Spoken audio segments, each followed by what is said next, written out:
I think it's time we forget everything we've been told about how people get rich. Seriously, it's not about that six-figure salary, it's not about being born into it, and it's definitely not about a lucky lottery ticket. The truth is, there's a hidden playbook, a set of rules the wealthy follow that's way more about strategy than it is about luck. And today, we're gonna tear it open for you. So let's just get real for a second. Does it ever feel like the game is kind of rigged? Like some people are just destined for wealth and the rest of us are, well, just left behind?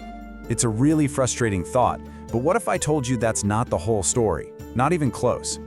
See, on one side, you've got the common beliefs, which is basically a hamster wheel. You're just chasing a bigger paycheck, hoping for some lucky break. But on the other side, you have a compass and a map. The wealthy playbook isn't about what happens to you, it's about what you strategically make happen. It's a huge shift from chance to choice. So here's our map for today, our game plan. We're gonna cover 4 game-changing rules. First, the real secret to wealth. Then, how to make your money work for you. Third, we'll talk about playing the financial game to win. And finally, the surprisingly powerful rule of your 5-person average. All right, first up, the one secret that honestly changes everything. It's not about the size of your paycheck, it's about what you do with that paycheck. The game isn't about earning more money, it's about building more things with your money. And here it is, the fork in the road.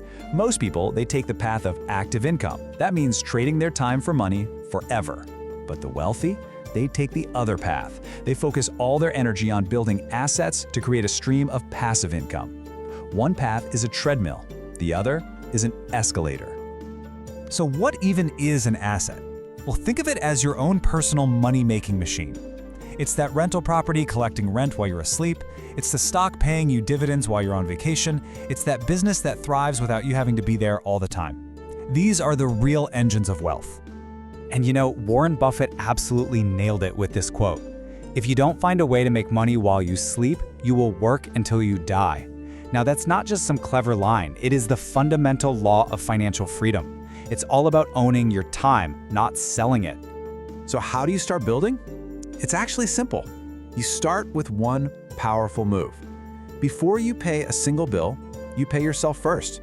Just set up an automatic transfer to move 10, maybe 20% of your income straight into an investment account. You build your asset column first, always. Okay, let's dive into our second rule. Making money work for you. See, once you start building assets, you have to understand the relationship between growth and its essential partner, which is risk. The goal here is to turn your money into a little army of soldiers, working for you around the clock, capturing new ground, and compounding your wealth even when you're not paying attention, 24/7. Now there's this huge myth out there that the wealthy are risk-averse. Actually, the opposite is true. They don't run from risk. They study it, they understand it, and then they manage it. They know that all the real opportunity lives on the other side of calculated risk. I mean, look at Amazon's Jeff Bezos. He literally lives by this philosophy. He believes that a lack of failure is a sign that you're not innovating. You're not trying hard enough. For the ultra-successful, small, calculated failures aren't just possible, they're a required part of the process for those massive wins. So how do they manage it? Well, they invest heavily in their own financial education. They follow a super simple rule. If you don't understand it, you don't invest in it, period. They see a market crash not as a disaster, but as a discount sale. And of course, they diversify, building a financial fortress that can take a hit in any one area. This brings us to rule number 3, playing the game to win. You see, the financial world has a rule book, especially around things like taxes and debt. Most people get penalized by these rules. The wealthy, though, they learn to use them to their advantage. See, wealthy people don't look at taxes, debt, and investments as separate headaches. No, they see them as interconnected gears in one single financial machine. The goal isn't to fix each one by itself, but to optimize the entire system so it works in their favor. Well, let's start with taxes. Your salary, your active income, is taxed at some of the highest rates there are. But the profit you make from selling an asset, what's called a capital gain, that's often taxed at a much, much lower rate. This isn't some secret loophole, it's just a rule of the game. The rich build their wealth in the form that gets taxed the least. And now for debt. This is huge. Bad debt buys liabilities. Things that take money out of your pocket. Good debt buys assets, things that put money into your pocket. One is a weight that drowns you, the other is a lever that lifts you up. The investor Ray Dalio gives us the master key right here. He says that using debt is smart if the asset it buys pays you more than the debt costs you. This is the strategic use of leverage, basically using other people's money to accelerate your own wealth creation. And all of that leads us to our final and, maybe the most critical rule of them all.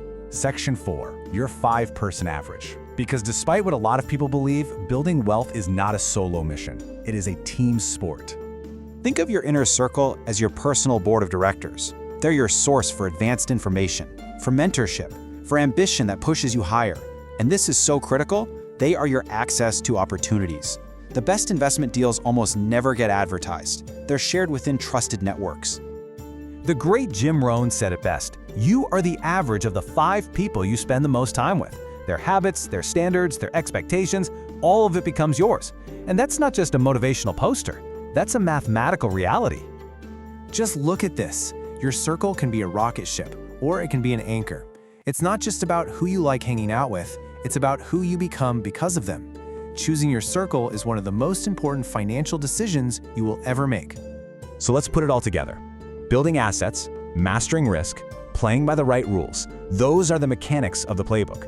But the people you surround yourself with, they will determine how well you can actually execute that plan.